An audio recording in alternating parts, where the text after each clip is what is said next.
Ini satu gelas isi 200 cc, satu titik. Ya, ini campuran daripada pupuk hayati cair, pucuk madu bersama dengan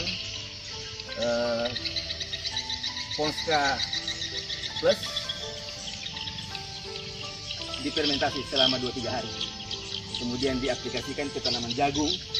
Ini jagung pulut. Ini akan jadi pembanding nanti yang di sebelah ini, yang sudah agak besar ini, yang sudah 3 minggu, dengan yang ini yang sudah baru 1 minggu. Ini dengan menggunakan pupuk Ponska non subsidi plus ZA. Kalau ini jagungnya Pak Mahrub di Kabupaten Baru, tepatnya di kecamatan apa, desa apa ini Pak Mahrub? Baru, Kecamatan Baru. Ini umur 27 hari sudah pemupukan kedua. Ya. Nah, ini terus terang saya bisa tunjukkan bahwa ini yang habis dimakan sapi, ketinggalan dari setelah dipupuk begini nih. Ya. Jadi itu yang tingginya berbeda itu sulaman akibat dimakan sapi. Ya, sulaman. Ini umur 3 minggu jagungnya. Luar biasa, ini batangnya gede-gede.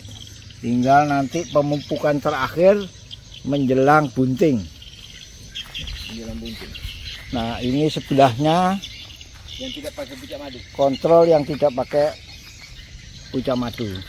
Ini hanya menggunakan ZA sama NPK.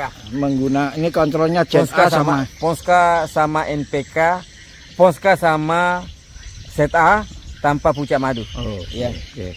Kalau yang ini pupuk kimianya? Ponska aja. Oh, Ya. cuman Sama pakai pucuk madu. tambah pucuk madu. Ini salah satu demplot kecil tapi sudah cukup bisa mewakili lah Ya. bahwa pucuk madu cocok untuk tanah di Kabupaten Baru. Di Kabupaten Baru. Ya. Gimana kesannya Pak Mahrub nih? Luar biasa Pak, karena itu yang membantu saya yang punya pengalaman yang dari Enrekang yang sering menanam jagung. Dia bilang ini cepat sekali pertumbuhannya, dia bilang. Ya, cepat sekali pertumbuhannya. Ya, luar biasa. Ya, saya kan nggak punya pengalaman yang banyak, tapi itu yang bantu saya punya pengalaman yang suka menanam jagung di Enrekang. Ya. Dan dia mengatakan ini pupuknya ini saya mau bawa ke Enrekang karena ini cepat sekali pertumbuhannya. Alhamdulillah. Ya, jadi gini para pemirsa, jagung itu akarnya akar serabut Pak Mahrub. Ya. Jadi sepanjang fisik tanah atau gemburnya tanah itu ke bawah itu cukup untuk akar berkembang dengan cepat, maka pertumbuhan di atas tanah juga mengikuti pertumbuhan akar. Ya. Makanya batangnya para pemirsa bisa lihat batangnya cukup besar.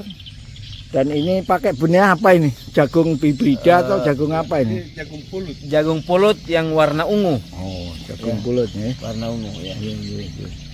Jadi ini menunjukkan bahwa tanahnya gembur karena mikroba pucuk madu bekerja dengan efektif untuk memperbaiki sifat fisik Betul tanah. Pak, karena ini terserang saya kasih tahu Pak Prof, ini tanah liat. Tanah liat karena ini galian dari kolam. Tunjukkan kolamnya Pak. Ya, tanah galian dari kolam dan ini tanah liat. Dan setelah dikasih pucuk madu, itu tanahnya itu terburai-burai, terurai-urai itu. Ya. Teragregat itu. Nah, seperti itu, tidak lagi liat gitu. Seperti itu Pak Prof. Nah, ini sebenarnya tanah subsoilnya diangkat ke atas menjadi topsoil. Tapi dengan pucuk madu bisa diperbaiki secara fisik dengan teragregasi sehingga tanahnya gembur, sehingga akar bisa tumbuh dengan maksimal. Nah, ini pucuk madu kan saya lengkapi dengan ini Pak Mahrub, dengan bakteri namanya Aspergillus. Jadi bakteri Aspergillus itu adalah bakteri yang menghasilkan hormon untuk merangsang pertumbuhan akar. Oh, ada hormon. Jadi terbentuk hormon. Terbentuk hormon khusus untuk merangsang, memacu pertumbuhan akar. Nah, dengan tanah gembur dan pemacu akar, maka ini simbiosis nih. Jadi akarnya adalah kendaraan, kegemburan tanah adalah kita bangunkan jalan tolnya. Sehingga kecepatan pertumbuhan seperti kita naik mobil di jalan tol.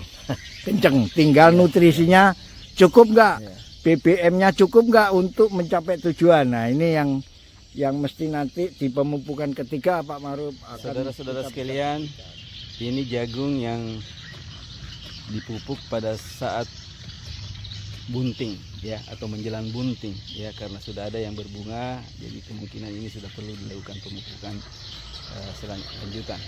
Ini pemupukan terakhir dengan menggunakan pucuk madu, 1 tangki isi 16 dengan menggunakan 5 tutup botol tambah 5 sendok pupuk. Terima kasih.